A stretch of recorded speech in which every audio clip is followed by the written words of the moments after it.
Welcome to Nightlight. Step away from the mainstream and gather around as we enlighten the world and our realities and travel this cosmic journey we call life. Join us as we share with you and provide that beacon that can guide us all to a better way. Explore with us as we examine a metaphysical montage of spiritual insights, covering everything from the mundane to the magical, UFOs to unicorns, and everything in between. This is a time of awakening, of sharing and evolving, of spreading our wings and soaring on the cosmic breath of creation.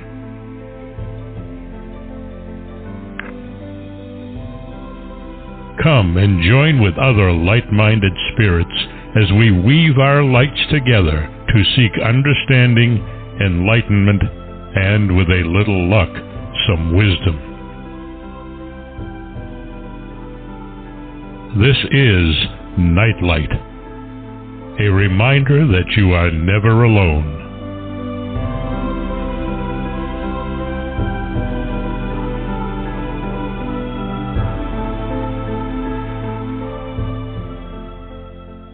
Welcome, everybody, to Nightlight. I'm so excited that you could be with me here and continue my journey with Gary Wayne into his book, Genesis 6 Conspiracy. We are focusing on Section 5 tonight, which covers, it explores the birth to the contemporary Genesis 6 conspiracy, connecting the Crucifixion, the Essenes, the Jerusalem Church, and the alleged descendants of Jesus to the Holy Grail, Freemasonry, and the bloodlines of the Antichrist. It's been an amazing journey to this point in time. If you want to catch up on us, check the YouTube channel, Barbara DeLong, and you can listen to Section 1, 2, 3, and 4 as we slowly go through his book, but with such great detail that it's amazing. I've read his book through at least 3, if not 4 times. This is my 5th time, I believe, going through section by section, and I keep finding things that I didn't see the first, second, third, or 4th time. So it is an amazing journey. The information is phenomenal, and it will certainly give you a lot more background into a lot of things that happened in Genesis 6 that we really aren't taught, aren't aware of, and as a result don't have the foundation for understanding of what comes hereafter. So welcome to the show, Gary. I'm so glad you could join us yet again. Well, happy to be back and looking forward to tonight's show. I think for people who aren't familiar with some of the topics that we might be talking about tonight in terms of what Section 5 is going to cover, it's going to be rather eye-opening, and I think it will be captivating. So I think I don't know where the conversation will go, but the topics covered in Section 5 is just so important to try and help understand the current world that we live in from the different views and organizations and the ruling class that are out there today. I think at this point, we're talking about things that most people have heard about in one way, shape, or form. The Knights Templar, the Priory of Sion or Sion, the Sinclairs, it's stuff that and the legends, of course, of the Holy Grail and Joseph with Arimathea. I mean, it's all material that we have run across in one form or another, whether it's Dan Brown or whether it's, my goodness, a lot of the movies that are out there have centered on some of this material as well, and of course there are operas, and there are all sorts of things that draw on this material. So there's a familiarity about it and aha moments all over the place. Where best to start? The Jerusalem Church?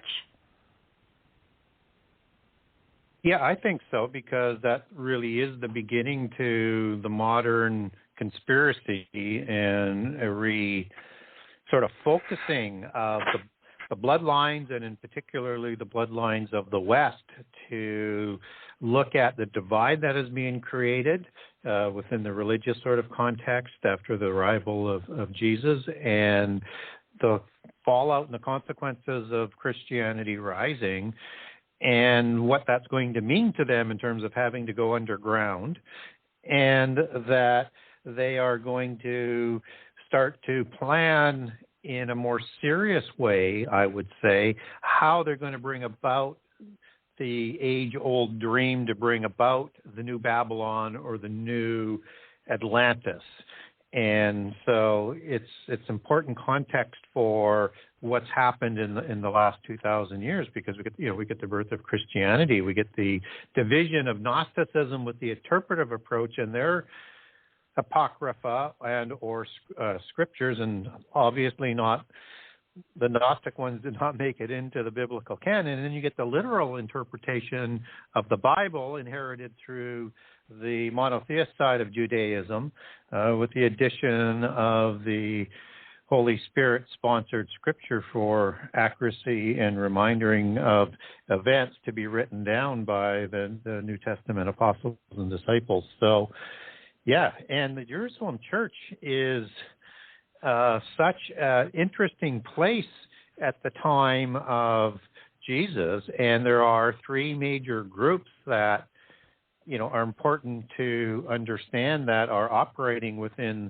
Judea, the southern kingdom. And you have the Pharisees that Jesus battled with in sort of verbal debates, and to a lesser degree, I think, the Sadducees, but in a similar way, in trying to get them to sort of understand that they've lost their way, they've become too legalistic, and they've strayed from the Bible. And then there's the Essenes, which will start to play a more important, increasing role within Judaism as you get beyond Jesus' death and the takeover and at the time of the taking over of Jerusalem and Judea by the Romans and the diaspora, and the destruction of the temple and the destruction of Jerusalem. And it's going to be the Essenes, which are the priests that are in charge of the temple at the time of the Roman war and diaspora. So they're the last ones to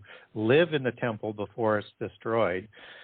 They are the guardians to whatever treasures and documents and what was saved, what wasn't saved, that is going to permeate into the Middle Ages, beginning with the Templars. And it's important to understand that the Essenes were a different group, even though they had, as part of the royal bloodline coming down from Aaron, or the priesthood bloodline, I should say, coming down from Aaron, they had seats in the Sanhedrin, but they were not all that similar to the Sadducees or the Pharisees. And I use a kind of a phrase that there's circles of their belief, and those circles did cross, but not in large amounts at the center. And so the Essenes were, as we've talked about in past shows, were polytheists that take their religion back to Moses as they understand the history and the polytheist religion that he brought with him, and that they believe they're a part of the Egyptian therapeutate as a branch of that. And they're going to be the basis as part of their religion and organizational structure for the Knights Templar. Well, wait, where does the term church come in? Because we're talking, these are all Jewish people, so it wouldn't be church, it would be temple. But you're calling it a church. When did the term church become part of the vernacular? With the Christians and with the ones who followed Jesus afterwards, and that they didn't have a temple, an official temple in Jerusalem. They had places of worship, and essentially church, as you understand that in meaning, it's a group of people as opposed to a physical building. And then after the fall of Jerusalem, there's no central temple, but there will be synagogues and things that the Jewish people will carry on. So the early Christian church was temple-less, because they weren't really permitted to be part of the temple before it was destroyed, and they didn't have physical structures that we would understand as official temples. They would be worshiping in secret. And even after the fall, after the death of Jesus, Christians had to go underground and they had to leave the country. And then as time moved on, they still didn't have churches because they were being persecuted for, almost 250 years before they start their ascent to become the state-sponsored religion by Constantine. So the term Jerusalem Church is a, post-mortem name for the collection of the first Christians, and that the Jerusalem Church worked without those structures under the persecution up until the time of the creation of the Roman Church. So it was a grassroots movement that continually had to work for its own survival, and in so doing, in terms of how they handled themselves and how they helped people in times of trouble and disease, they're the first to help. They role modeled so well with their humility and didn't ask for anything, and were so giving that they began to win over people, and that allowed them to speak to people and create converts. Gotcha. Because it's just, there was the split as far as they didn't worship in a temple, they worshipped in a group, and it's just when you talk of the Jerusalem Church, I understand now who you're talking about, but they wanted to be part of the temple. They wanted to be considered a branch of Judaism, because that's what the Jerusalem Church was in the Christian belief at that time, that again lost that identity with the creation of the Roman Church. Well, weren't they? I mean, weren't there several of the disciples that were told to go and speak to the Gentiles and to bring them into the fold, so to speak? So, and that they were told that they didn't have to adhere to all of the rules of Judaism, just some of them. Yeah. So, and in fulfillment of the Old Testament prophecy that the Messiah would be a special sign to the Gentiles and a light to the Gentiles. And so when Paul, formerly named Saul, is converted, and after his experience and his vision with Jesus, he was the one who was persecuting Christians and having them put to death. And he converts, so he's not now welcome by the Christians in the beginning, or the disciples, because of his persecution.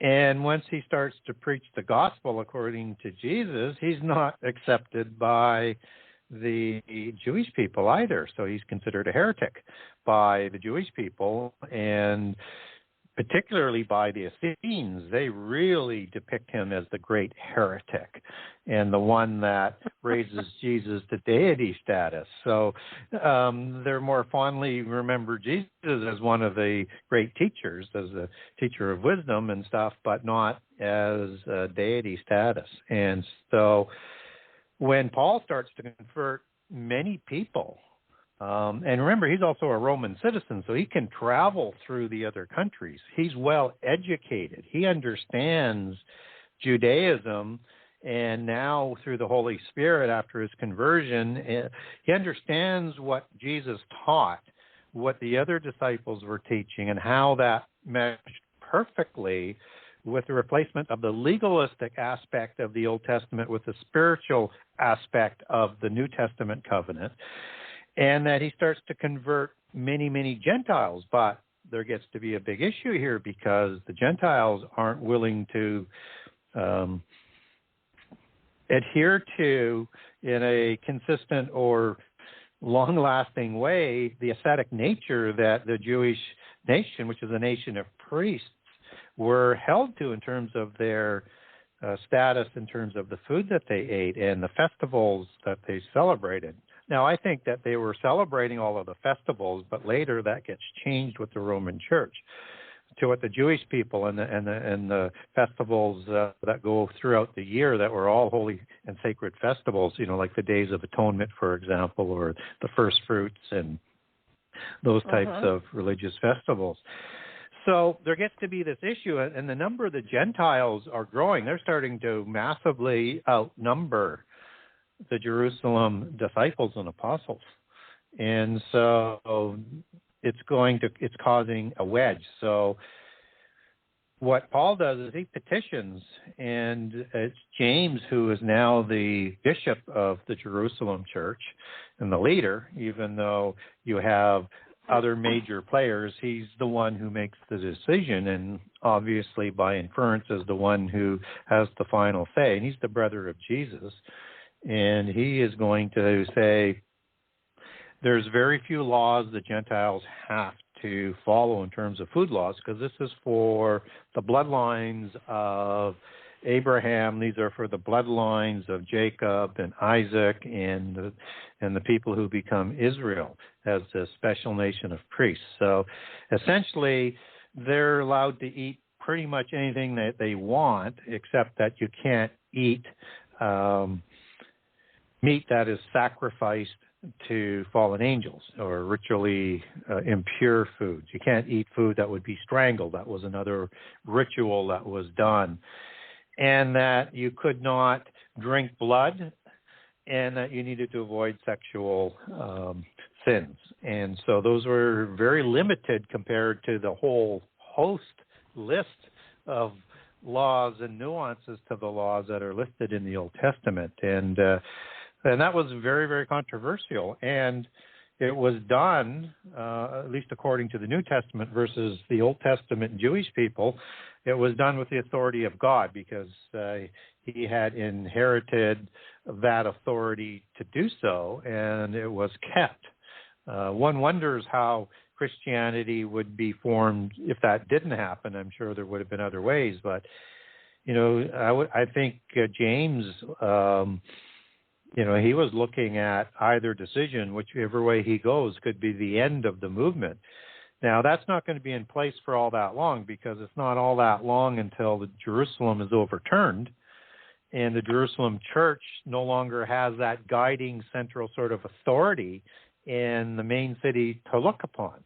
And so that's why in the book of Revelation, you get the 7 cities that Paul has established starts to become the centers, and then it gets transferred as both Peter and then Paul end up going, or Paul and then Peter going to city of Rome to take it to the heart of the empire. And again, to begin the ascension to become the state-sponsored religion.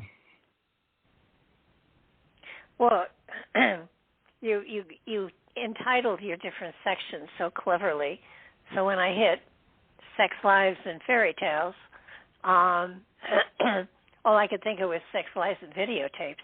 And how do fairy tales? I mean, here you have the Son of God. You have all sorts of things happening with God giving orders and stuff like that.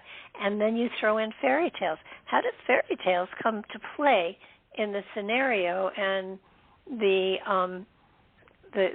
continuance of the story of the bloodlines and the church? Yeah, it's a really good question, and it was I had trouble naming this chapter, and it took me a while to sort of bring into focus in terms of some of the things that we had talked about in the book previous and what the book was going to begin to talk about. And so when we look at the fairy tale aspect of it, I was talking, I'm not into significant detail at this point, but in detail in the antediluvian period of the Tuatha de Danann, who are the fairy folk, the fair folk.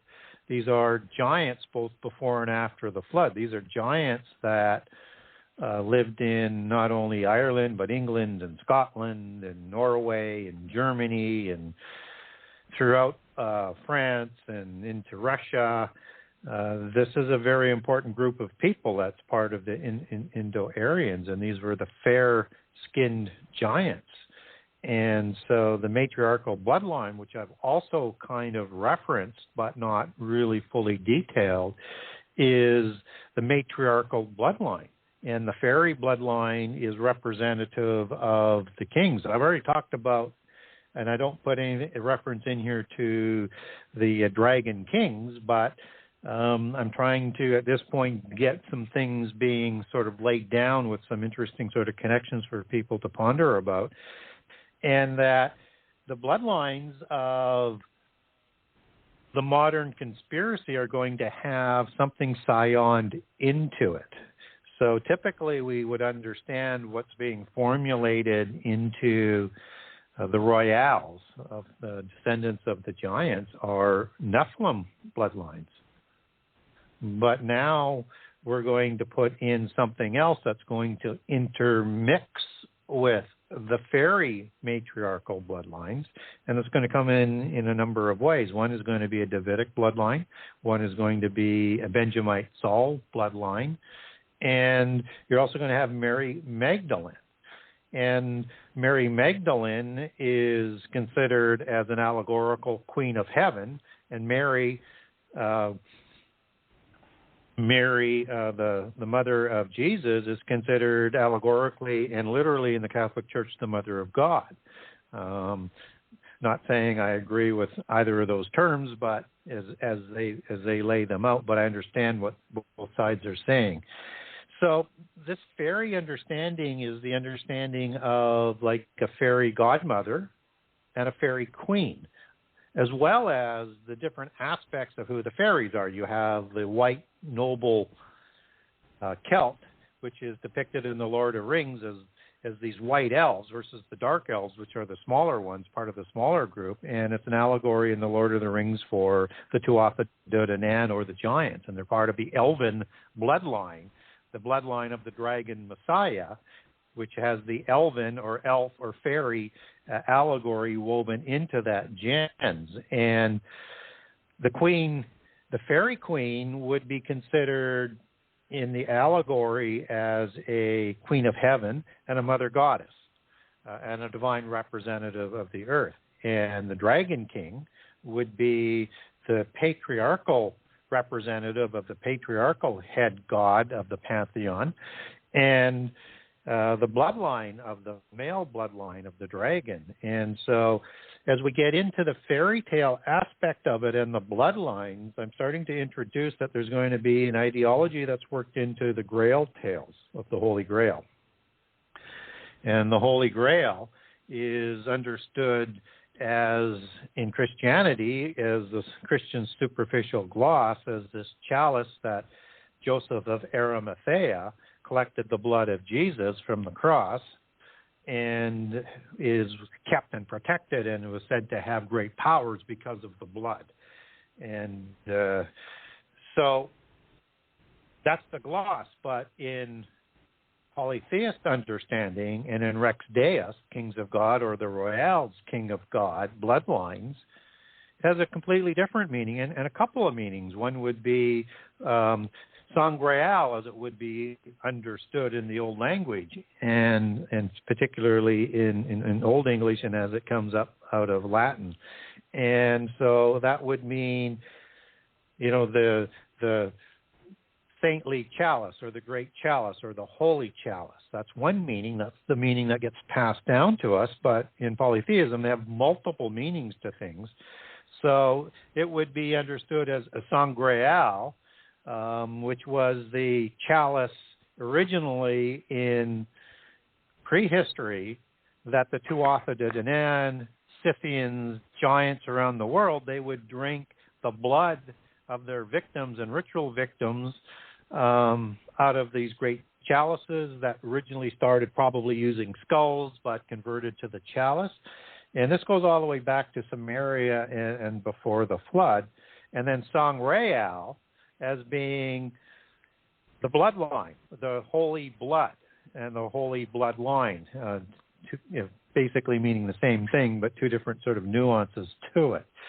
And so there's going to be a bloodline that's going to be Sioned into Nephilim bloodlines, or the dragon bloodline, the elven bloodline, and the fairy bloodline. And so in the Grail tales of King Arthur, you have King Arthur, who is son of Uther Pendragon, dragon bloodline, as the allegory is written into the names, and he is a descendant of the Irish Tuatha De Danann. And you have Guinevere, who is the fairy queen and is also a descendant of the Tuatha De Danann. And as you take the name back to the original Gaelic in Welsh, is going to mean things like banshee and shade and spirit and words like that. And so almost sort of akin to the sirens that are talked about in the book of Enoch. And into this dynasty is going to be bloodlines that are going to be joining other bloodlines downstream into the Merovingians, but I don't want to get too far ahead of myself because most of the Davidic and the Saul bloodlines are going to come down through the Merovingian dynasty on a Sion, but within the Camelot dynasties, the shining cities on a hill, the allegory for Nephilim cities like Sodom and Gomorrah, cities of light as they would call it, and this is a new Sodom and Gomorrah in their understanding and understood differently than how Christians would understand Sodom and Gomorrah, but cities of knowledge and light and a polytheist religion with Merlin as being the wizard in there. You're going to have the alleged bloodline of Mary Magdalene and Jesus, who they say did not die on the cross and was brought back to life and met up with Mary and had 3 children. And these 3 children, one of them is going to eventually be weeded out in terms of the lives of the other 2. And his name is Josephus, or Josephus, if you wanted to pronounce the E with a lighter vowel sound, is going to be taken to Glastonbury by a fellow by the name of Joseph of Arimathea, the guy who collected the Grail, the chalice with the blood. But this is now the bloodline that he collects from Mary Magdalene and takes to Glastonbury.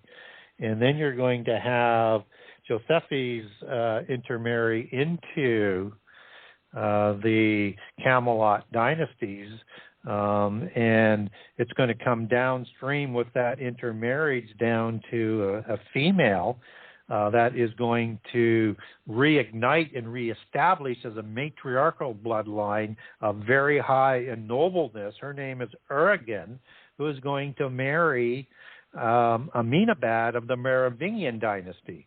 And now we're going to super ennoble that Merovingian dynasty with their Davidic Saul and secretive Quinatar or Nephilim bloodlines that we'll talk a little bit more about later if we get into the Merovingians. And so, yeah, you have, Josephus that's going to be taken over by Joseph of Arimathea, and they're going to move into this intermarry in the next generation as Josephus turns into adulthood and is also known as Alan in some versions, and is going to go into the bloodline is going to continue through Belai and Anna, and then down through Bran. Bran is thought to be a giant, down through Coel, down through Lucius, and then to Urigen, who's his daughter, who marries Amenabad to give that genealogy. And so I missed one in there, and that was Josu, but that's one of the offsprings of Josephus or Josephus. So. That is the fairy tale that is written by the Knights Templar, who we'll talk more about later, which is rewriting the history and inserting the Knights Templar in their imagery back into the Grail tales. And the Holy Grail tales are all about the secret bloodline that the Templars are going to keep within their secretive confines. So, in other words, over the last 2,000 years, literally, the bloodlines have been followed to a great extent and interwoven whenever possible to create a stronger claim to a throne at some point in time. Yeah, where you fit in the culture and the society of the royals is how pure your bloodline is and how ennobled it is. And ennobled comes from another pure bloodline that enhances it. So the royals keep their genealogies right back, as we've talked about on other shows, to patriarchal giants, Rephaim and Nephilim, in their belief systems. One's probably before and after the flood, and back to a specific celestial mafia godfather or a fallen angel. And so they are very loyal through that descendancy as the spurious offspring of the gods, and have been awarded the divine right to rule by the council of the gods, both before and after the flood. And so just to put a little bit of flesh on it, and one of the examples that I like to talk about because it's so vivid in everybody's minds, and there's so many people who would claim that this is the bloodline of the Antichrist. That's, to me, it's one of the rivals, but there are many. And these are just the Western bloodlines when we're talking about, for the most part, the Antichrist versus other ones from around the world, is when King Charles III was Prince Charles, Prince of Wales, with the Red Dragon, which is another interesting sort of say, okay, he could be possibility because of that, because of the imagery and what that means in the heraldic understanding. He said, while he was prince, that he was the descendant of Vlad the Impaler, who Dracula was based on. Dracula means the son of a dragon who drinks blood, and it's an allegory of the patriarchal bloodline and the war against monotheism. And what's interesting about Vlad the Impaler is that he's this perfect imagery of a noble Celt or Tuatha de Danann, because he's Scythian. He's one of the Scythian tribes where he takes his descendancy down. So he had red hair, pale skin, hazel eyes, educated at the School of Solomon in Vienna, and he had an allergy to light, and he takes his bloodlines back to two fallen angels, one being Zeus, who's an offspring god, who fathered Hercules, and through alchemy, Alcmene, who is a human female, to produce the Agathri tribe of Scythia that they take their line from. So he's part of their Herculides bloodline, or the Gyges bloodline that I talk about in Book 2. And I mentioned Gyes and Gyges to a certain degree in Book 1, but I fleshed that out in a lot more detail in Book 2. And the other one goes back through another family, but it goes back to the angel Tamiel, or Camiel, as some people have logged it down, who, from a Christian Apocrypha understanding, we would understand as Kezidiah, as one of the main seven in the book of Enoch. So, yes, they keep those genealogies, and when we're talking about this introduction of this idea of sex, lies, and fairy tales, that all of these concepts are intermingled in that mythos. Well, going back to King Charles, who was Prince Charles, interestingly enough, one of his children had red hair and pale skin. Yeah. And so he has a unicorn on his coat of arms as well, and that's part of the fairy tale mythos, even though it has ancient realistic meanings to it as well in terms of the animal and an angelic being. So, it's you understand. I can go back a couple of generations in my family. I mean, I can go way back, but that I'm really secure about. And, I can see where sometimes there are tendencies that may have flowed into me that come from ancestors to a degree. But this is amazing that the royalty that we know of today can take their bloodline back quite far, and they can.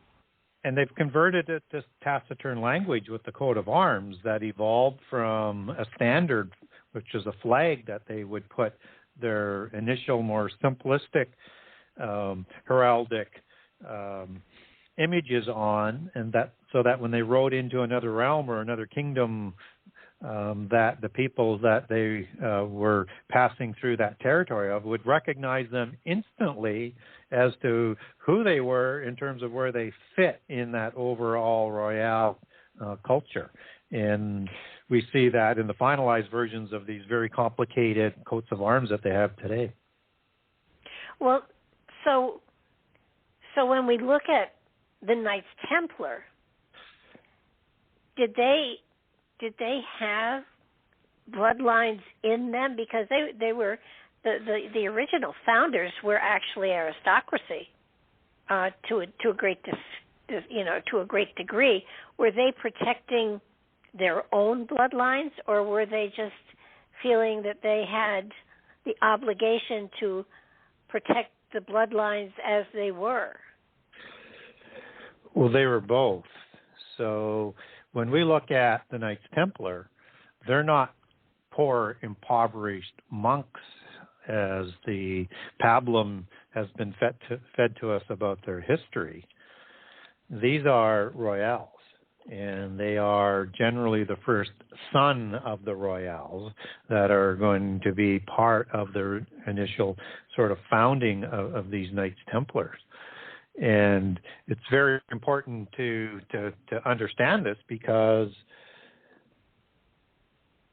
it's part of what I guess I would say a demarcation from the old Royal Masonry with the formation of new secret societies that are going to begin with the Templars as sort of the parent organization that's going to establish later all of the ones that we know today. So whether or not you have people like de Payon, he's an Anjou from the Lorraine region. De Bouillon is Anjou from the Lorraine region, and then one of the hidden ones, the Folk of Anjou, who's going to become the first official king of Jerusalem in 1118, is also from the Lorraine region. Now, the Anjou have different regions where they're from. I won't go through all of them, but there's only two monks there that you could qualify if they were poor or not. But of course they're not, because the priesthood was all owned at the top levels by the royals. So when you have these two that are Cistercian monks, these are all royal bloodlines. And so go ahead. This brings greater understanding to what was at the time, at least in England. I can't speak for other countries, but at least in England, where the first son would inherit, but the second son had to go into the priesthood, which would mean to go and protect the bloodline. It was not we're not going to give you money. It's like your obligation is now to our bloodline to preserve it. So you have to go into the priesthood to be able to do that. That makes more sense. I always thought that was a stupid tradition, but now it makes more sense. Well, and the Roman Church had so much power, they were trying to dominate Christianity from within and to get their popes in place so that they could control it and have a little bit more room to work. So another family, one that's related, which is kind of important, is André Montbard. And he held vassal authority over another royale named Champagne, again, both Templars. And Montbard was the in-law to Hugh de Payon, who's going to become the first official in 1118 at the time of establishing the senior and the junior order. He's going to become the first official Grand Master of the Templars in 1118. And so, again, and then there's also one other one that's going to be very, very important, and we'll come back and talk to him, that is a Sinclair, who's a battle partner of Hugh de Payon. And so there are 11 founding families or individuals, and the Sinclairs is the Norse bloodline that is represented in that. So you have 11 very powerful families from mostly France, from the Septmania region, and from the Lorraine region, and from the Normandy region, that have come together as basically controlling France at that time, and the Anjou bloodline in France, that they're going to establish an order down there that's going to become the Knights Templar, that's going to keep the secrets and be guardians of the bloodline, so that they can, at some point in time, establish their own dragon messiah. But I don't want to get too far ahead of myself. Yeah, I think that it makes a great deal of sense, because they were in France, among other things, that the Rennes-le-Chateau material and that whole story that's covered in Holy Blood, Holy Grail makes a great deal more sense, knowing that the Knights Templar were that prominent in France at that time. Yeah, it does. It just sort of fits what we know for history. And when the Knights Templars fall, that organization needs to be replaced. And so everything related to what the Templars did is absolutely important. So de Bullion, he's the first leader of the Templars, and he's the one who is going to meet with Calabrian monks in 1090 in Italy. And the Calabrian monks are Gnostics like the Cistercians. Most of the Gnostic orders within Christianity are following ascetic version and are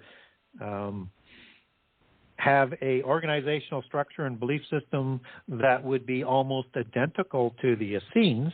And the Essenes are going to be part of the group of Gnostics and other mystical groups of Jewish variety that are going to be plotting to create the Knights Templar. And so the Calabrian monks head out and actually get over to Jerusalem before de Bullion has his army raised and funded and gets there. So they've already laid down preparation.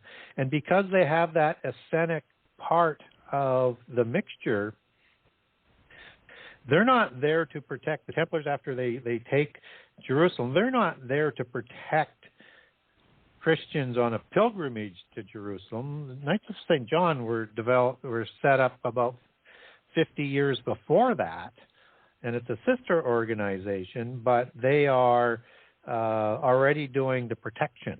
So this is a ruse. This is just to give them cover so that they can do excavations underneath the temple where they find, and we can only speculate, we get nuggets of information that they found great things like the Holy Grail. But when they're talking about the Holy Grail now, is that the chalice, or is that the genealogy of the secret that they're carrying, and the genealogy before the marriage of Mary and Jesus, allegedly, as they would suggest, and the genealogies associated with that to be verified for the pedigree that's being scioned into the elven dragon messiah. So they know where to look for those things. And whatever treasures they got, whether it's the Ark of the Covenant, other things, we don't know, but we do know they took them back to France and they had everything translated, and they discovered knowledge to build things like the Gothic temples.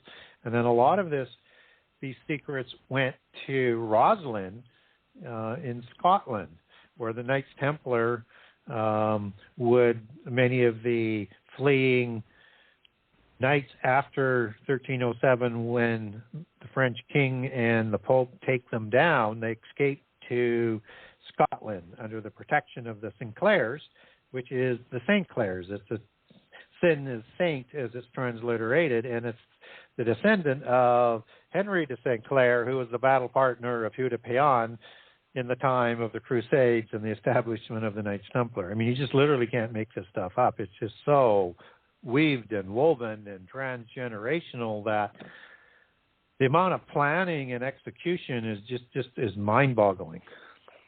Well, didn't a group of them go to Portugal too? The Knights Templar gained power and money. They set up organizations in Portugal.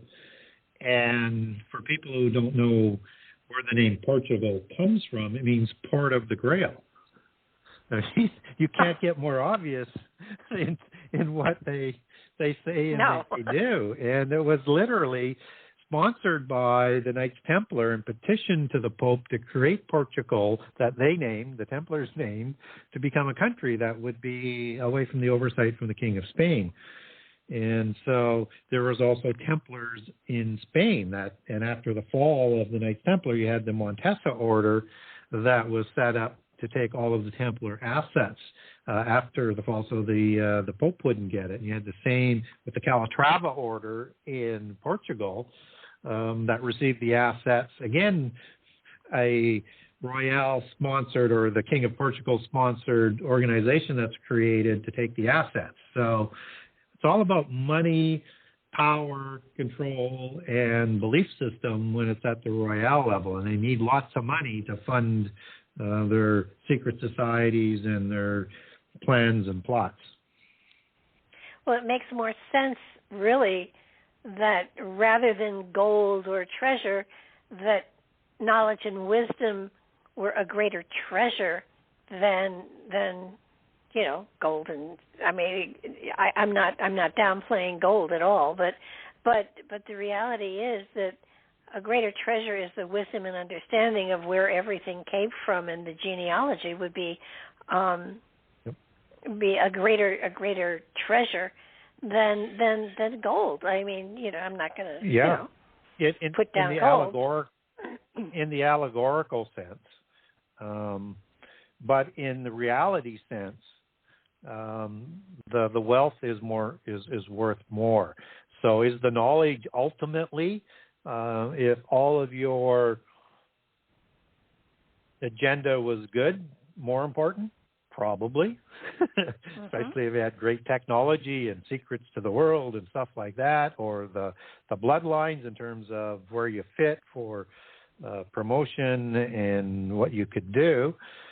But as in today, they freely admit at the upper levels that if you don't control the money, which is why they controlled the oligarchic class, the education class, the top end of the warrior class, so the humans would be the fodder or the pawns off a chessboard or the foot soldiers, and the ruling classes, they controlled all of that, and their feudal system or their four-class system put the humans at the third and fourth class, at the two bottom ones, being the third class being small entrepreneurial class, like bakers, just services that they didn't want to do, but they had a sense of free enterprise working for the government in a classic ancient National Socialism type system. The upper two classes controlled all of the wealth, and most of the wealth in the first class. And of course, the fourth class is the slave and the labor class. So that's what they would really like to reestablish today in the new Nephilim world order that they're trying to reestablish. So when you look at the society today of secret societies that are offshoots that control the world of the Knights Templar to create the new Babylon, you have at the top the Royale orders that populate the top four Solemnity trunk orders, and they understand that the bloodlines are important because that establishes that upper control. They understand the knowledge is helpful to them and ultimately longer term even more, but they still understand they have to control the money in the world, which is why now when you understand that whether it's the IMF, the World Bank, the World Economic Forum, the WTO, anything to do with monetary or commerce, all intersect with the Committee of 300 Families that they control so that they can control all of the money in the world. And when Babylon takes control as the new Babylon, which is the Templar dream to establish with the universal religion and try and do it through the Roman Catholic Church was their goal, they will control all the trade in the world, and Babylon will be extraordinarily wealthy, as Revelation 17 and 18 talk about. And it's not the full aspect of Babylon, because it's also that universal religion. It's also a geopolitical organization, and it's also a city in the end time. But understand, they know they have to control the money. So when we talk about the richest people in the world today, if we look at Bezos or Gates or Musk or whomever you pick that's visible, that has supposedly a lot of money, it is nothing compared to what the Royals have that's off the books, that's held in Switzerland. Yeah. I think that your billionaires today are merely, somebody that people will pay attention to, but they don't have the power behind them.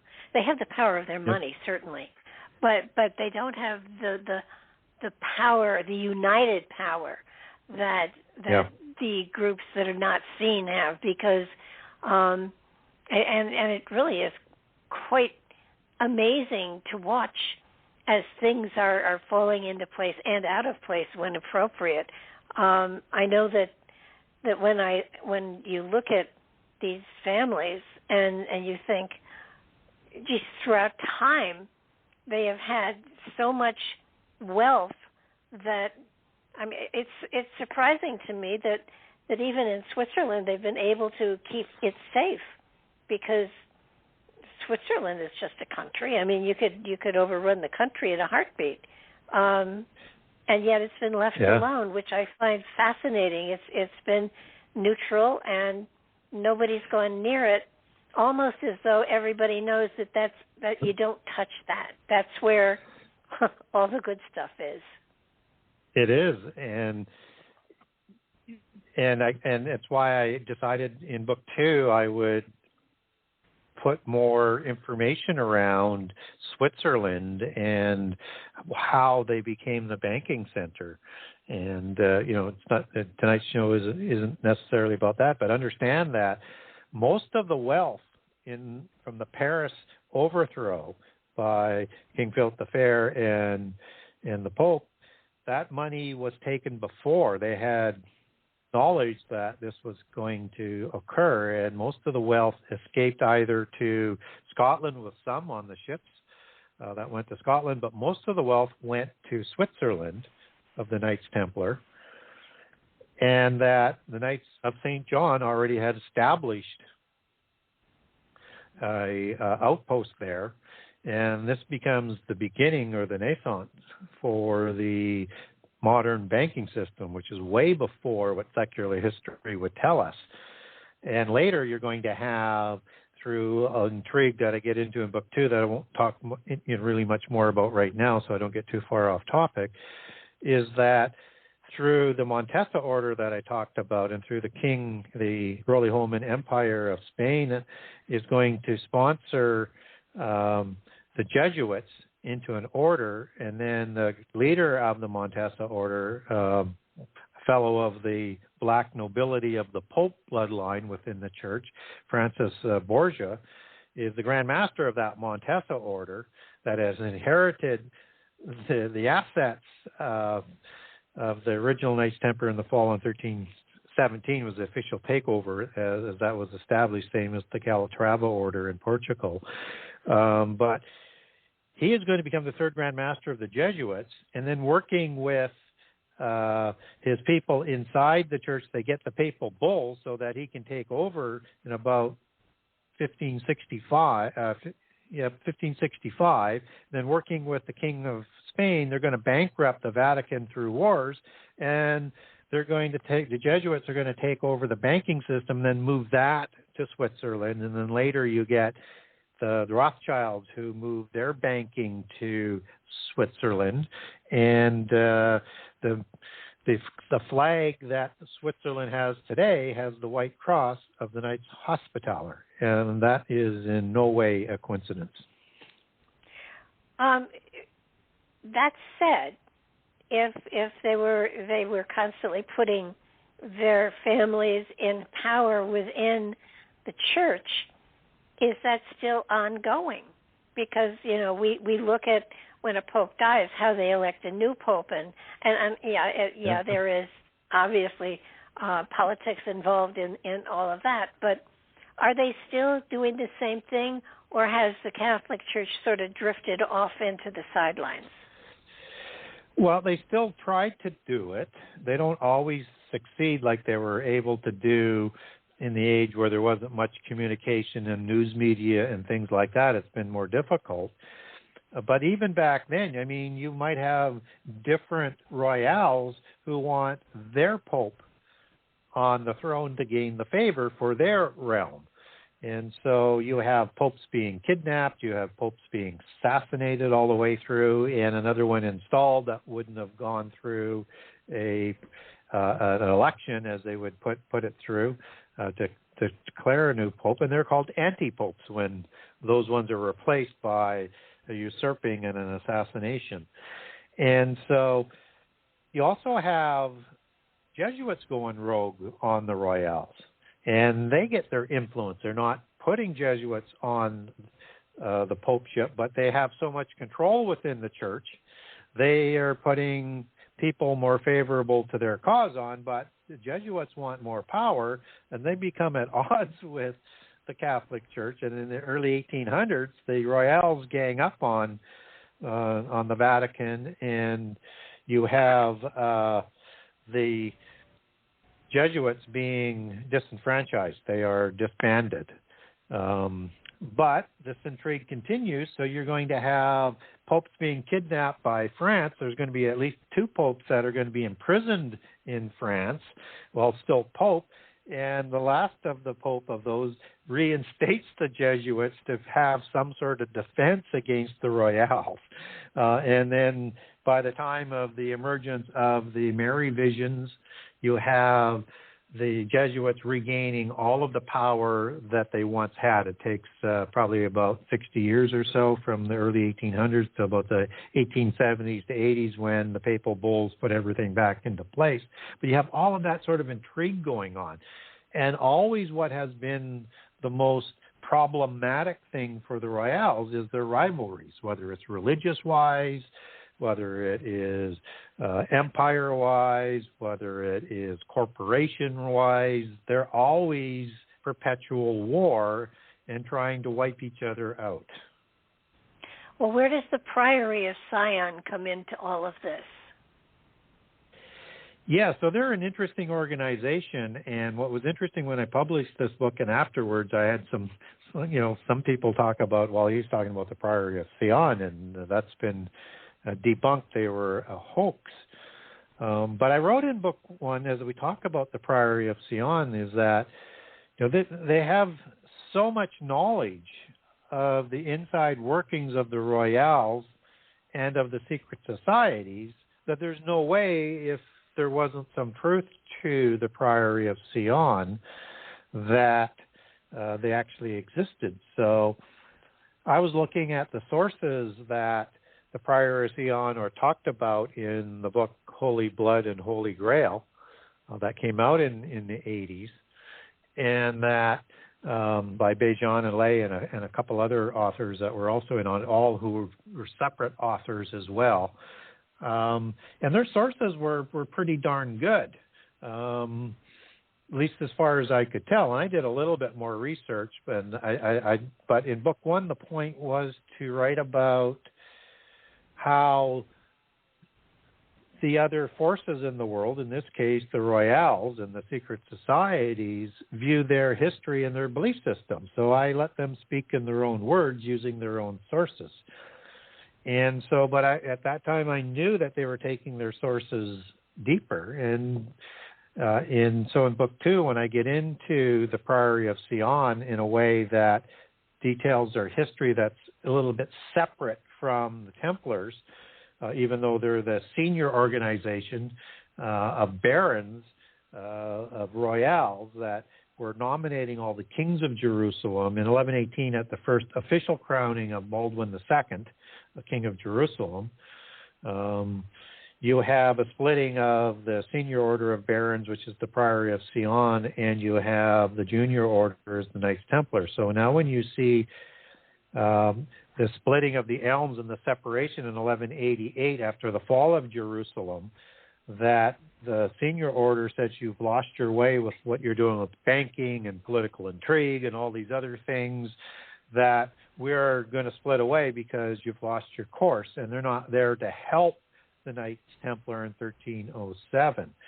And so the Grand Masters that I list that come out of the Priory documents, they go back to 1188, where you get the first Grand Master at Geezer Castle of the Geezers, and then you have a Sinclair that is going to be the second Grand Master and his wife, and there's other Sinclairs and Geezers as you go through. But there's also a transition of that Grand Mastership to nobility elite from royals as the upper parts of this thalamic tree in the trunk order and the families grow that are being scioned in, or they're working with more, let's put it that way, that they're going to create more organizations from the Rosy Cross order, which is who the senior order in 1188 essentially establishes as the Rosy Cross order, which is the official, more ancient version of the Red Cross that the Knights Templar have, that St. Bernard provides them from an ancient order that goes back to time of Constantine and all the way back into history of builder guilds and things like that. I won't spend too much time on that right now. So what we have here is an order of royals that's at the senior level. And so in book 2, what I do is I get into the sources that I know are kind of referenced in some cases in behind the sources of Bejan-Alais. But Catholic Encyclopedia was one example where I established the record within that. I use William of Tyre, when I say the original document, the historian of that time who wrote it down, who was talking about the Priory of Sion as we have it transliterated. And also Mark Hale and Addison are other authors of that time, and then some documents of the Knights of Malta that I also use that are using references to give sort of a triangulation of references, and then mark those times and periods of time with the references as to how we know they were in place, and that this small priory on the rock of Sion was where most of the kings of Jerusalem were first made king, but they were later made king in a second ritual, just as King Charles had the authority passed on to him, and then he had a ceremony about 6 to 9 months later. Usually 6 months was the time frame. And so it was at the Abbey de Notre Dame in Bethlehem, and for a reason of that bloodline that goes back to Jesus and David, why Bethlehem and that temple was established. And I established this priory from the historical records being in place that de Bouillon had renovated. So we have this organization and that is deeply immersed into the major historical events that they want you to believe didn't exist. And yet it's written all over the original documents of history. Wow. And you mentioned St. Bernard and the Benedictine monks, which fascinated me. That was an area that I was very interested in. Yeah, so St. Bernard's uncle was Andre Montabart, one of the original founding Knights Templar. And again, all of these, it's a very tight group of people there. And so he's also connected to the Paeon through intermarriage as well. And so St. Bernard is the second most powerful individual next to the Pope at the time of the founding of the royal bull in 1128 for the Council of Troy bull to give the Knights Templar special privileges and rights throughout the Catholic Roman Empire from a religious perspective. And so St. Bernard, he's a Cistercian monk as well, and he's a Gnostic. And he provides the donning of the Red Cross to the Knights Templar, which is inherited through the Knights of the Cross of Constantine as bodyguards for Constantine. It's the same imagery that's in the Holy Grail tales with the Knights of the Round Table. And it's an organization that goes back to the Archmasons of Solomon through the Builder Guilds, which Templars are going to then take over the Mason Guilds with the Gothic technology they bring back from Jerusalem to build the great Gothic churches that don't look anything like a Christian church or any other imagery on there. And so St. Bernard has all of this stuff brought back to Jalon, which is a Judaic mystery school, so Kabbalistic mystery school, and they translate everything into the vernacular languages and start to disperse and hide and implement either the knowledge or the treasures that they've taken back. And so you have this interesting sort of mix of royales that are dominating everything. And St. Bernard writes the first constitution for the Knights Templar. And he insists, and he's the one who signs off on everything for them while he's still alive. He's that powerful. And so he also enforces that they're going to dedicate the Gothic churches to Mary, but not to Mary, Mother of Jesus, but to Mary Magdalene, their allegorical Queen of Heaven, or Isis, and other queens of heaven. And so Mary, as she's associated with the Gothic churches, is not Mary as the Catholics think. It's a Gnostic thing because she's such an important figure in Gnosticism. And, of course, the bloodlines that the Knights Templar are protecting. And so St. Bernard is very, very influential individual. Now, what's also interesting is about St. Bernard and the Cistercians is that both Montabart and the the Champagne families were heavy donors to the Cistercian monk orders. So again, it's just an amazing amount of influence a small network of royals had at that time. So Another thing that's interesting about the Knights Templar, as these bulls rolled out, and there was a series of bulls like for 100 years that just kept giving them more power, and royals were donating more money, and they create the greatest banking system the world has ever said. They create the greatest army and military force the world had ever seen. And at the adept level, they worshipped a god named Baphomet. And Baphomet has the skull of is basically a skull of a goat god. And Baphomet has an interesting name to it. That he was, and a title, he was rendered for them as their source or head source, double entendre there, of wisdom. And he was entitled in Latin, but these are for the most part Greek words, Agios Icaros. And Icaros is the Greek word for mighty angels, as these mighty angels are depicted and translated into English in the book of Revelation. The Greek word is Icaros. And what's also kind of interesting is that the name Baphomet is an Indo-Aryan root to it. And you'll probably like this, but it means Baphomitra, which means Father Mithras.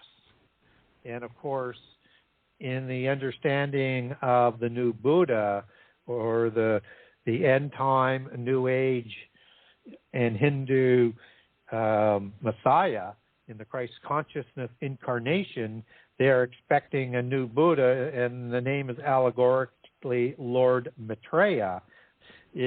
Also means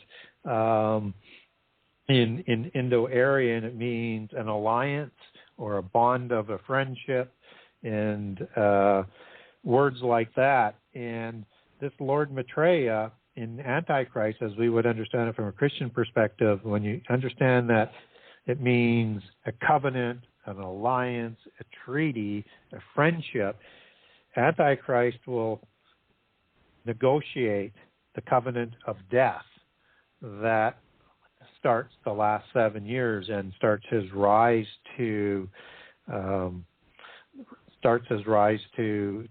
taking over as Antichrist of the world. And Mithras is also understood as Samael the dragon. So this is the god of Zoroastrianism and Mithraism, which Mithraism was the religion of the Roman army, and probably the most popular religion in the time of Jesus in the Jerusalem church. And Samael is one of the names for Satan, but other versions would apply that name to Azazel. And so Azazel is the actual angel that supplied all the knowledge to the antediluvians for the most part, and the source of the knowledge that gets carried through to the post-diluvian word, and is the angel that's hung upside down at Roslyn Chapel, built by the Sinclairs, who were the ones who created Freemasonry and protected the fleeing Templars.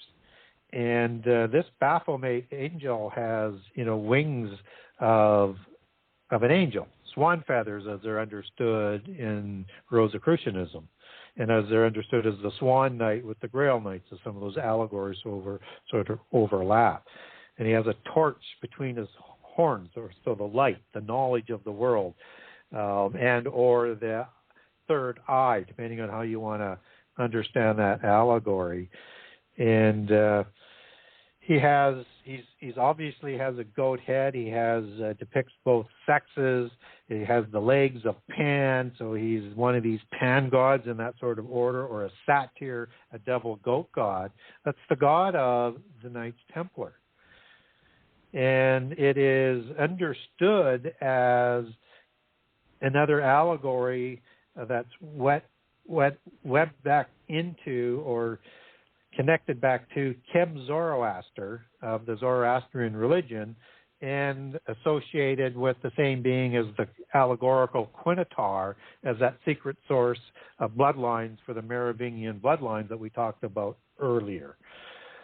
And so when we look at the Knights Templar, this is very much a polytheist group at the adept level.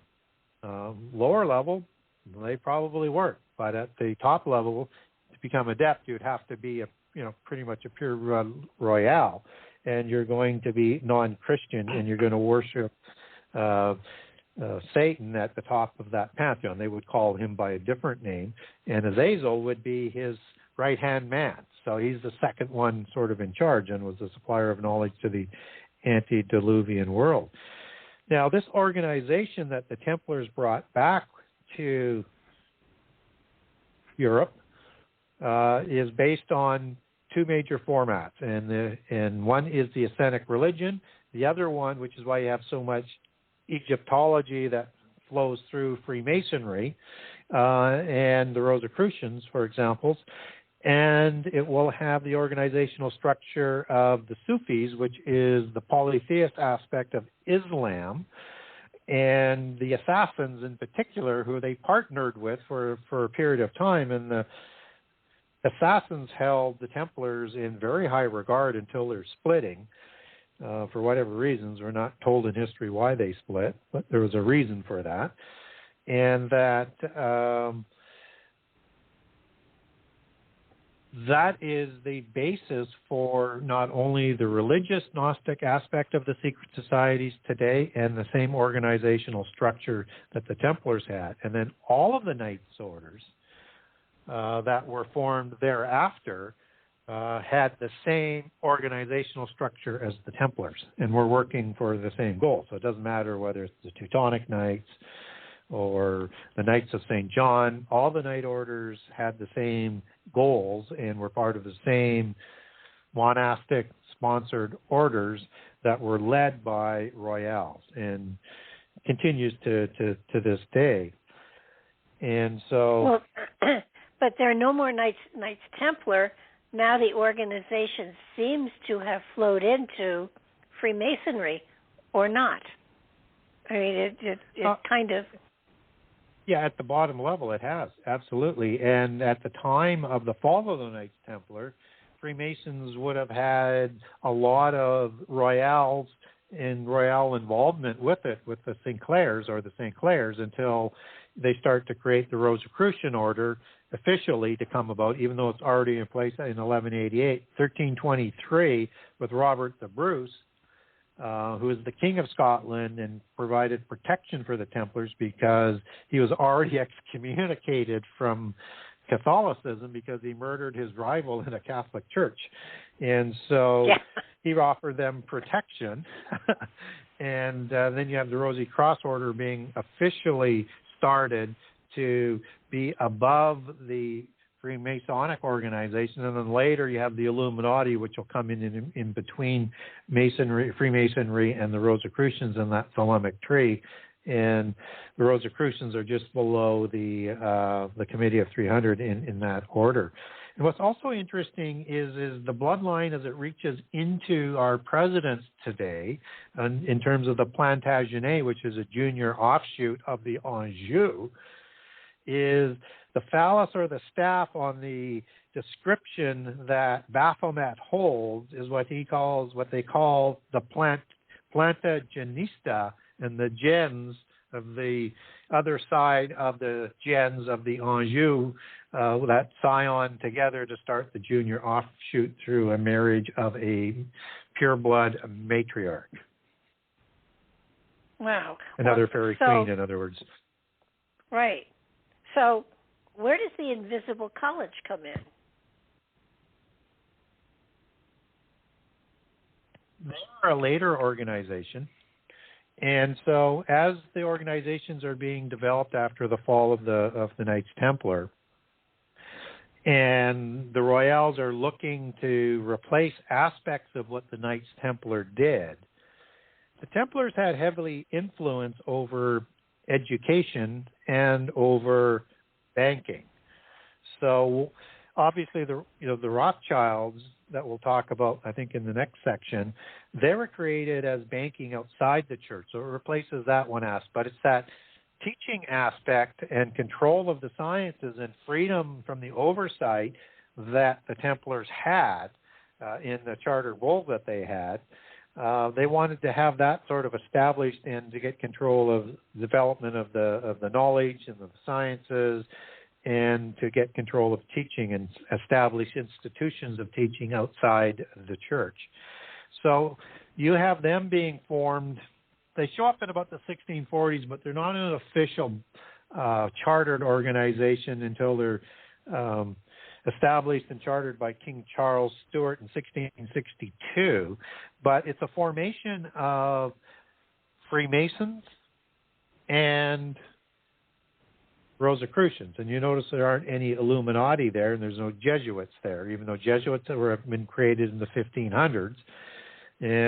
But they have different agendas and different goals, and the Illuminati is not going to be forged into the top level of Freemasonry until the 1700s. So that's why those are the two main groups that are working together in the establishment of these trunk organizations to create the Invisible College.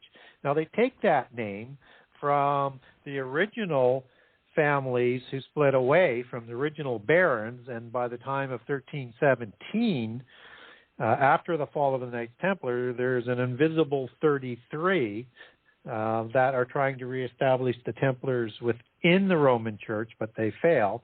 They actually will poison the Pope, and then they have to go underground. And so they, and so the name Invisible, it not only represents that they want to be in the background, not seen, that they originally had to hide, and also is representative of the gods that they worship, the invisible ones of the celestial masters and the Great White Brotherhood, and so the Council of the Gods. So the Invisible College is created to do education and science outside the church. And everything is going to follow the Canaanite understanding of why you have the seven sacred sciences, which we stand as the seven liberal arts today. And they stick to that goal and that agenda and have it outside the church teaching. And that's why you still have some push back and forth between the education and Masonic organizations with the Vatican over the next few hundred years or several hundred years. And so their goals are in education and in the sciences is, number one, is to lead people away from God. That's why you can't have God enter into anything in science, whether it's by name of the God of the Bible or by other things that would suggest some sort of divine creator. They just won't allow that into the conversation.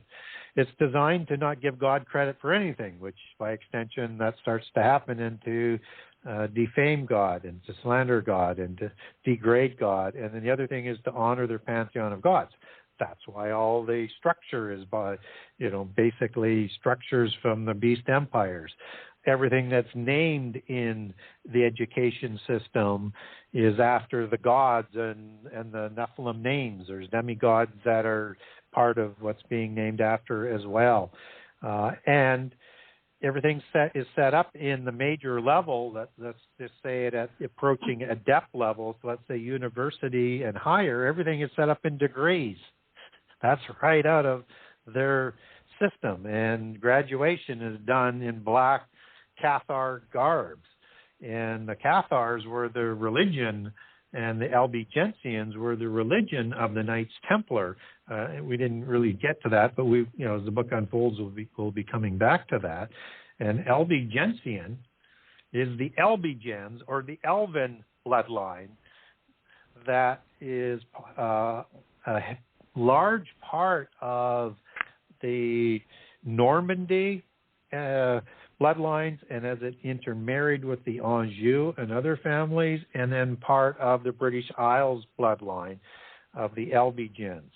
And again, to be distinguished from the black nobility of the Italians, which is generally for the kings, it's the Julia gens. And as we talked about the gens for Vladimir the Great, that has been it's been grafted into King Charles. That's the Cretazens of Zeus and Alcmene that we talked about earlier in the show.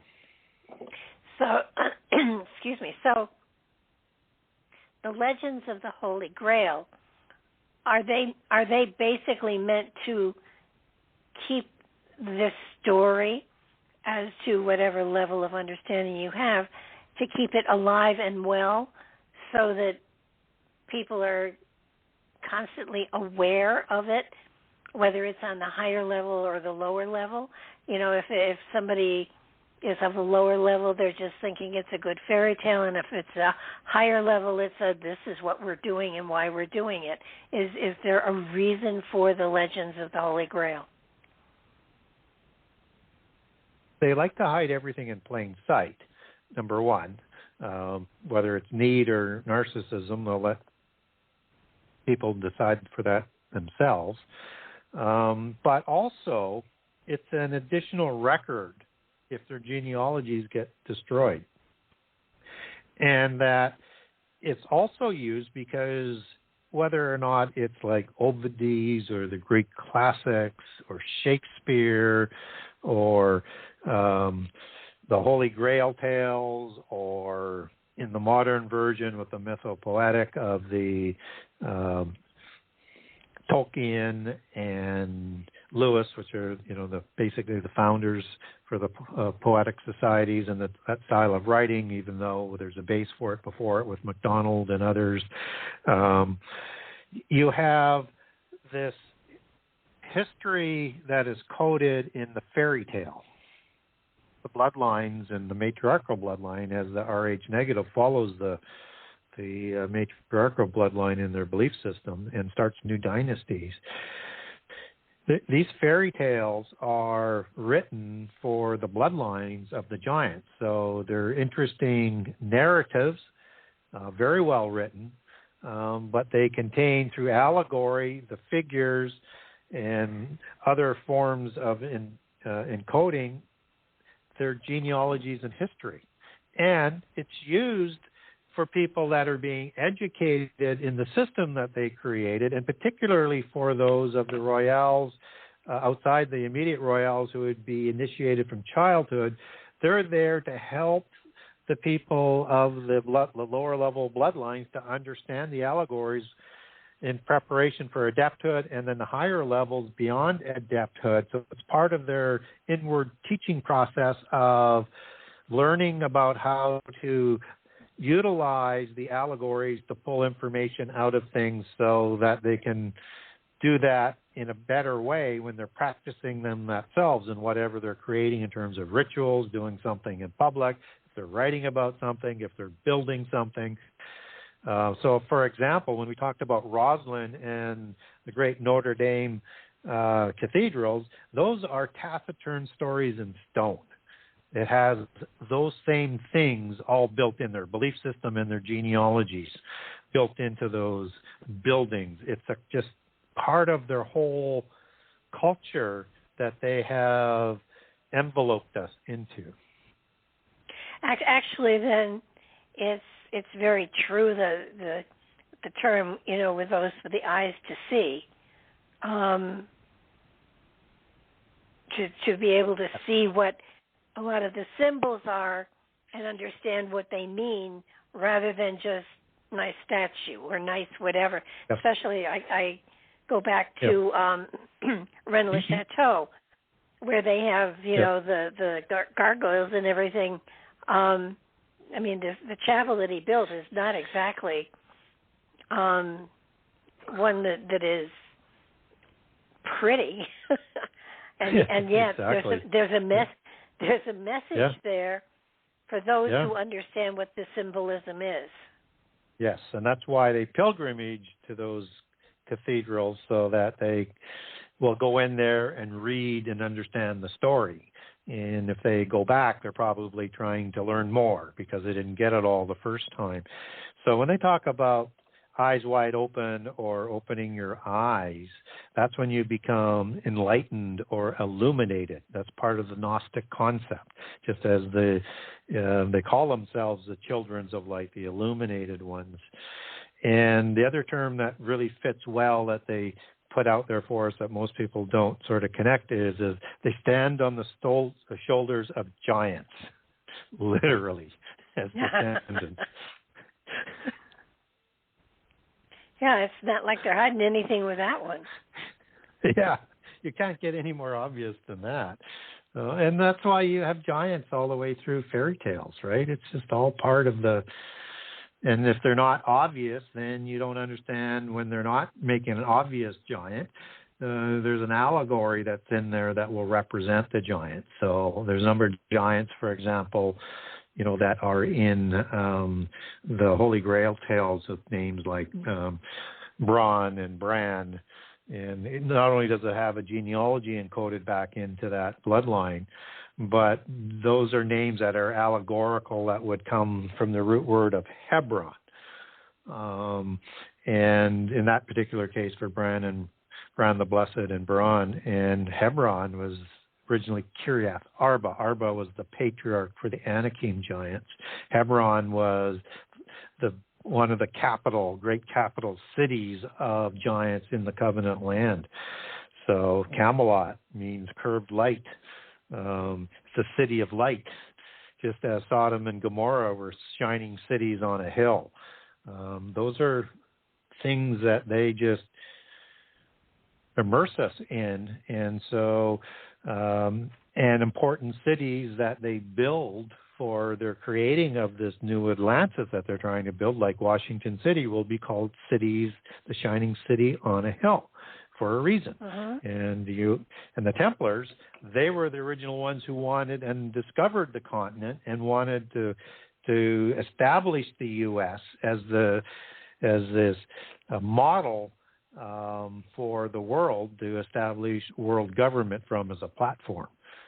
So Washington City, if you look at how that's built, it is a taciturn city with all sorts of monuments speaking to its history, its true history, an ancient history, and is done with sacred geometry and alignments. And it is a city that was built, not that it wasn't done well and isn't great to look at, but if you don't understand why you have a positioning of some of those monuments in where they are, then they're able to do things in plain sight and you don't even know why. And so if you get into the capital city with the dome, which is basically I won't go down too far down this rabbit trail, but inside the dome you have all the presidents with the apotheosis on the ceilings. That means they've been transformed or evolved into godhood, and they're looking down from heaven as gods onto the people below. So everything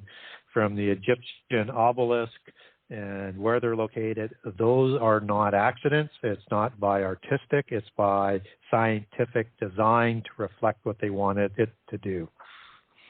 Wow. And, speak a little, please, about Joseph of Arimathea, because I think he's much more than we've been led to believe.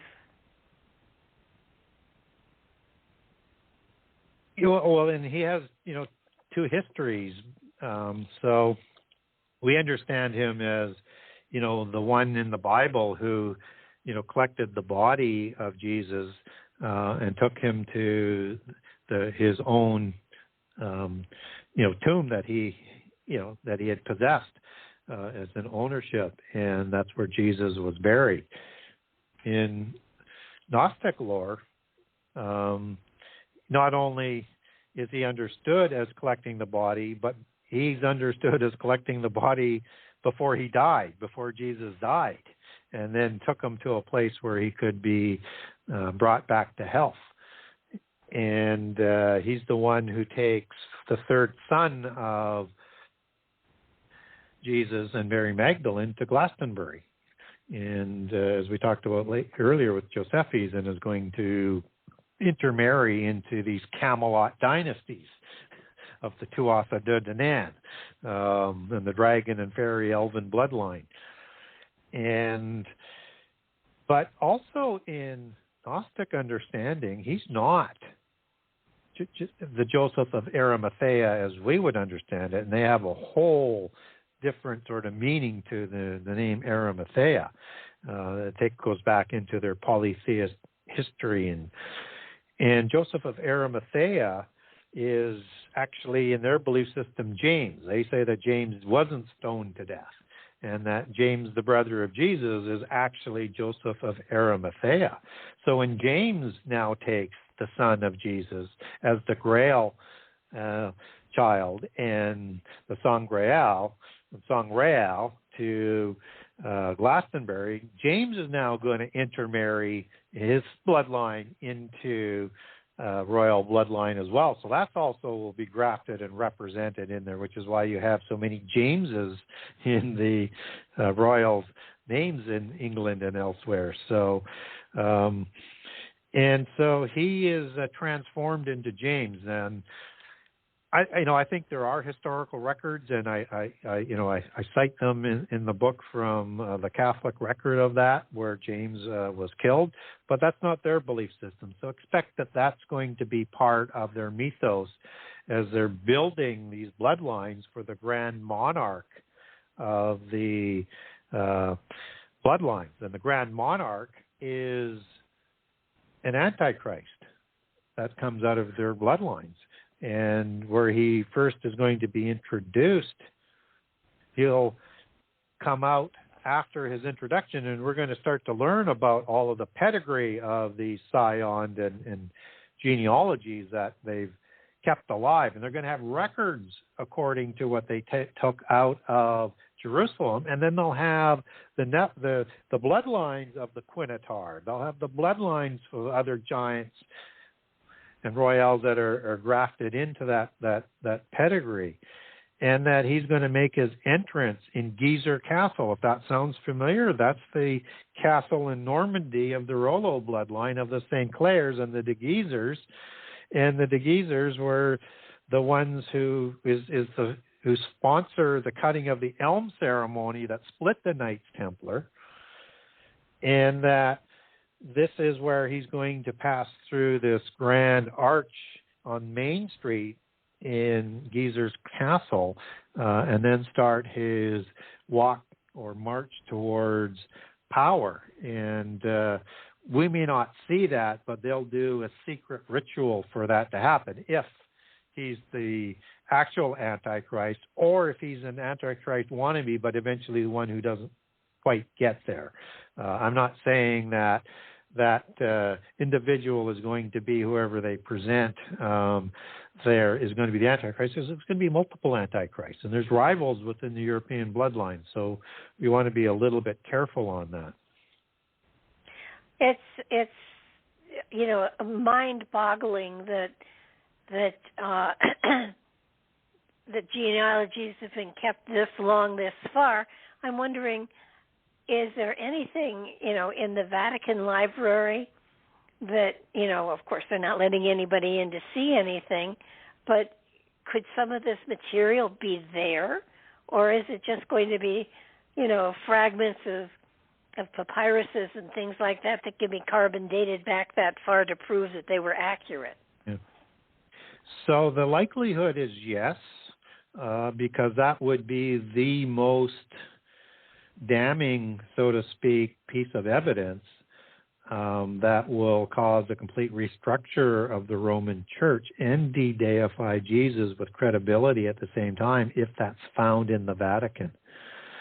So how would that get there? Well, we know the Vatican has collected things ruthlessly over the last 2,000 years to get it off the market and not show people that it's there, and all things that they want to control that information on. And if you were to look at it from a power perspective, if they did have that knowledge, then this is a big if they did have that knowledge, and if it was true, which is a bigger if, but again, we need to be open to this so that we're not caught by surprise, that it would be the biggest thing that could bring down the Roman Church and Protestantism, because it would be connected, because we come out of the Roman Church. So we want to be understanding that they could have collected this in where they would have likely have collected this information is at the time of the Merovingian dynasty. And I talk about the Merovingians in such a way that they were held above reproach because of their ennobledness. And the Catholic Church was afraid of them to a certain degree, and it went on for hundreds of years. And it's thought that they had held the records that could bring down the church. So they were blackmailing the Roman church is what they were basically doing and dictating control. And which is why if the Catholic Church will mount a usurping of the Merovingian throne to try and put a Catholic patron in place. And that's where you see the start of the what would become the Charlemagne reign. And so if you bring down the Merovingian dynasty, and they actually had that evidence in terms of their genealogies, whether it's been forged or not, hundreds of years later, because this is an incredibly organized group that is transgenerational, even in the last 2,000 years. But I understand they're going to have genealogies that's going to go back into the mists of time. So organized all the way through time, and their biggest issue is their rivalries, because they want to make sure they're the family that's going to be on there. But having said that, because they were fisher kings, because they were dark-haired giants, there's other types of not dark-haired descendants of giants with their look. They look like the Hyksos kings. They look like Gilgamesh. They look like Nimrod in the depictions. But they would have the evidence of that they collected or forged or both, that would have the record that said that Jesus did not die, and that he grew up, and that he did what these legends have said. Now, we have to be careful with the mythos that they put down. It could be another fairy tale that holds the truth with the allegories within it. So that's their MO, and we need to understand that when we read of, let's say, the Da Vinci Code, that's a fairy tale type of writing. It's fictional, but it's based in the truth, on true characters. And that's where you get another understanding that maybe they have something, because my research says that they have things that they're going to bring out at the right time that will all but destroy Christianity, but allow them to fold it into the New Babylon. Well, now, is the House of Stuart similar? I mean, all of these different houses appear to be working selfishly for their own good, but are they all going to then eventually blend together? Not really. No, because there can only be one family. There'll be some that do, but not all. That's why it gets really messy in the end time.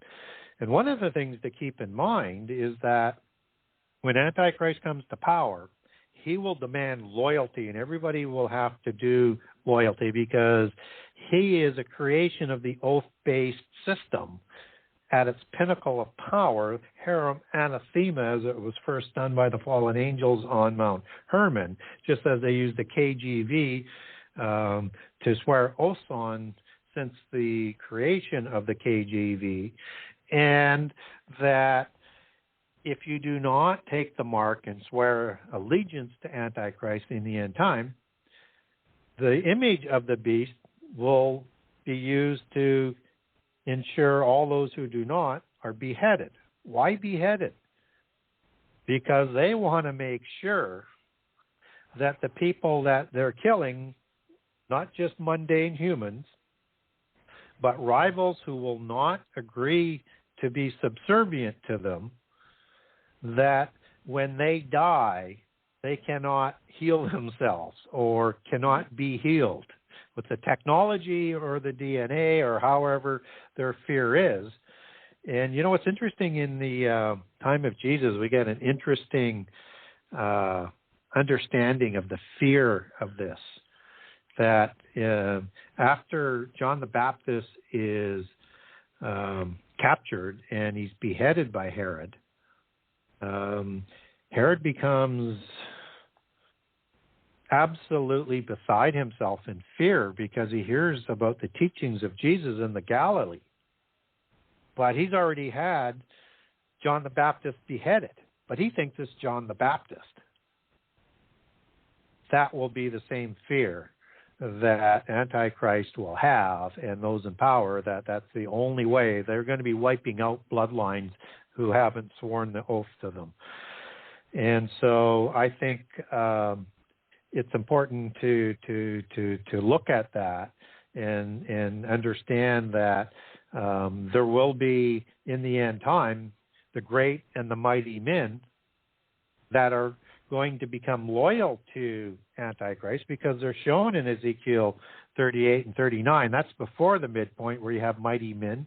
But the mighty men are the same ones that are in Joel 3, which is Armageddon, and the war just before the midpoint of the last 7 years with the Gog War, Joel 1 and 2, and Revelation 9, and the great mighty men that are killed in the Armageddon War in Revelation 20.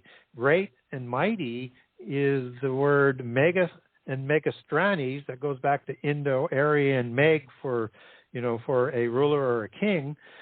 And just as reg is the Indo-Aryan, that is the root word for Latin regal and regus, and the root word for king as it goes into Old French and then into English for king. So that's why Rex Deus, which is a transliteration of reg, is part of the kings of God allegory that's all intermixed in there. So these are going to be very powerful people that have genealogies that not all, because we have a lot of wars going on in the last 7 years. This is a 10-king empire that's usurped by Antichrist, so there's going to be wars and intrigue that's involved on that, and that this 10-king empire that Antichrist will replace the 3 kings he overthrows is going to rule over that same empire in the last 3.5 years as the 8th or transformed empire. And this is the Daniel 2 allegory in part of, this is a beast empire of iron and clay. And just as iron and clay don't mix together, this will be an empire that is going to be at odds with each other for a lot of their reign as well. So look for all of that to be in play. I mean, it could be thousands of people with bloodlines that are standing in line to make their claim to a throne, which during current times seems ridiculous, and yet it does appear that there is a throne that is at stake here. Sure. I mean, you still have heirs to the Stuart dynasty out there. You have heirs to the Habsburg dynasty still out there. You have royals that are still on the throne with the King of Jerusalem title in Spain with King Philippe Bourbon, who inherited this King of Jerusalem title from Baldwin II down through the generations. You have royals in the Netherlands. You have descendants of the Kaisers that are still alive. They're still out there. They're just in the background. But when you stop to think about it, the only way to get them out of the way is to behead them. It would be, I think I'd hide my genealogy at this point, because, I mean, it's a power play, and unless you have a lot behind you, to do a power play is a foolish thing. It is, but their narcissism and their natural propensity for violence and perpetual war drives them. Their hubris. Their hearts probably become hardened, as what we were told about with some of these royals in the time of the Exodus with Pharaoh and King Og and King Sion and all the other giant kings back then that went out to fight against Israel. And so I think that we're going to have a sorting out that's absolutely incredible, and it's kind of part and parcel in the fairy allegory of the Highlander movies, which is the fairy quickening aspect. Instead of drinking the blood, they get the energy, and there can only be one, and they're taking everybody's heads, and they're trying to collect those spirits into them as demon spirits because I guess they would be owed to them, and use that power to become more powerful. That's the allegory in it. And losing your head, as I talk about in book 2, is the worst humiliation and worst death absolutely feared by the royals throughout history. Well, yeah. I mean, look what the French Revolution did. I mean, yeah. So what that tells you, there's a lot more than the poor wanting to overthrow. There was a move by a bloodline to remove that Anjou bloodline. Well, so is the House of Stuart still viable, or has that been wiped out too? Nope, they still have survivors. Wow. That's why it gets so complicated, and it's so easy and tempting to start pointing at bloodlines and peoples as the Antichrist. But I think the Windsors have a great claim to the title.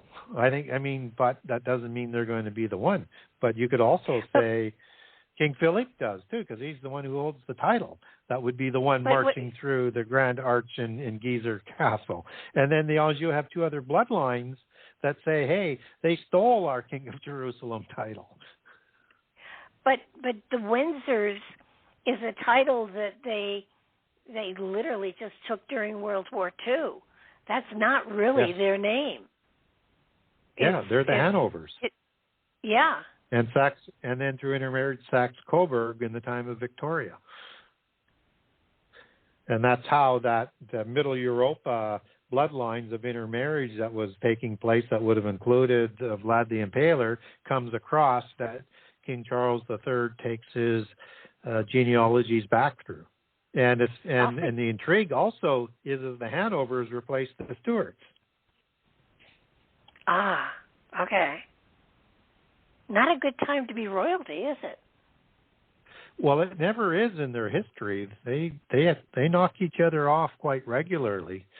And, I've talked, I don't know whether I've talked on some of your shows, I'm sure I have, but if you look at what the Western bloodlines did by creating social masonry through their secret societies, they first launched that onto the Romanov, the junior offshoot of the Putyanin bloodline of the original Tsars in Kiev, because they couldn't get them to bend to their will, and the bloodline of the Tsars, the Romanovs, as the inheritors of the Putyanin bloodline, were saying, we have priority over you based on the purity of our bloodline. So they launched social masonry on them.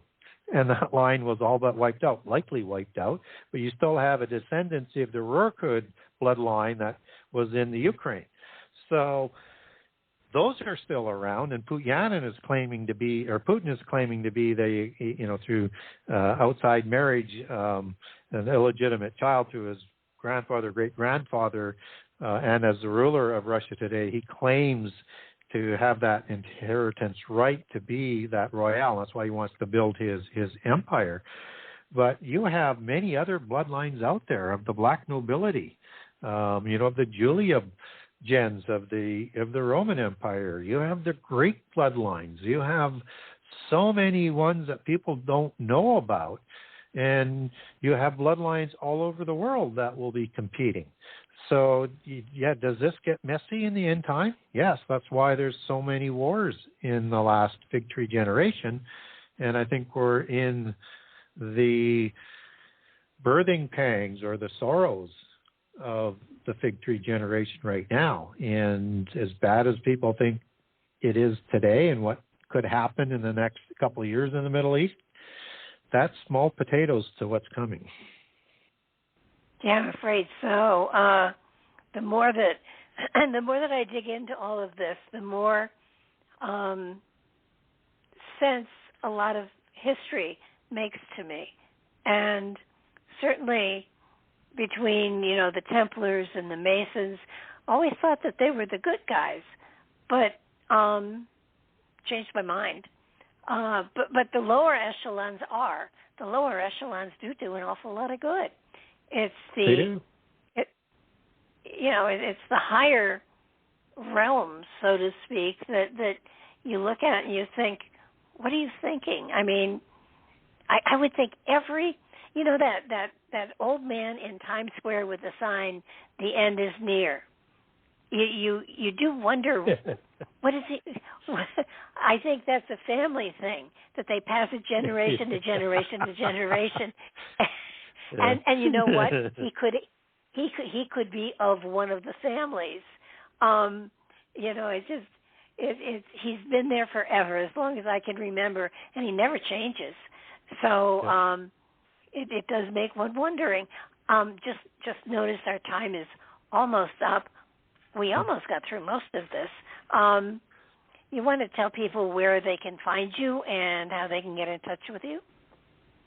Sure. The best way to get a hold of me is through my website at the Genesis 6 Conspiracy. That's Genesis 6, the number 6 conspiracy.com. On that website, there's a contact the author. So if you want to ask me a question or get a hold of me, that's the way to get a hold of me. Or you can just send it directly to Genesis6Conspiracy@gmail.com. Again, Genesis6Conspiracy, number 6 conspiracy@gmail.com. That's the same as my website address, so it'll come through either way. There I have a generous excerpt of all 98 chapters of Book 1. That's on the website, so you'll get a good feel for you, and just I think the table of contents will get your interest. And, as we talk about some of these topics, and I talk about in the preface about how I dropped the project so many times because I thought this is just too crazy. Nobody's ever going to believe this. And you can see why when we start to talk about how big, but things start to come into focus when you start to consider some of these things. And also I have Book 2 on there as well, 84 chapters up there with a generous excerpt. And if you wanted to get a signed copy, you can go to the Buy Now page. And so I ship out of Canada and I live in Canada. So there's a Canadian page for Canadians. There is a U.S. page if you live in the U.S. And if you're listening overseas, anywhere else in the world, you go to the international page. And you can also link over to barnesandnoble.com, amazon.com, and amazon.ca to purchase the books from the website and from my pages. And if you wanted to get a digital version, I have a link up there that goes over to the Kindle on Amazon for both books. And the Audible version is now available on Book 1, and it's doing quite well. And what's interesting is even though I cover so many topics, I continue to rank in whether or not it's Christian history, Christian eschatology, or Freemasonry, or Rosicrucian. And so the Audible version for Book 2 will be out hopefully before Christmas. The project has been restarted. The narrator is now working on it again, and hoping to have that out before Christmas. Wow. Well, thank you very much, and I'm looking forward to next week. I'm certainly getting an education here for sure, as is anyone who listens to all of your shows. So if anybody's interested in going back and catching up on us, go to my YouTube channel. Gary has a playlist there, and all of the shows are on the playlist. You can catch up to us and be ready to go next Monday for Section 6. So thanks so much, Gary, again, and looking forward to next week. It was my absolute pleasure to do so, and I just can't believe how fast the time flies when we're talking about these topics. It's just amazing. I can't believe 2 hours have gone by. No, I can't either. And if I could have done longer, I would have. But thank you for tonight, and thank everybody for listening. Do check out Thursday night. I'm doing a reading show with Jeannie, if Blog Talk allows us. Not that they can or can't, but Blog Talk didn't work last Thursday, so we're going to try again this Thursday for a reading show. Other than that, good night, everybody, and thanks for listening.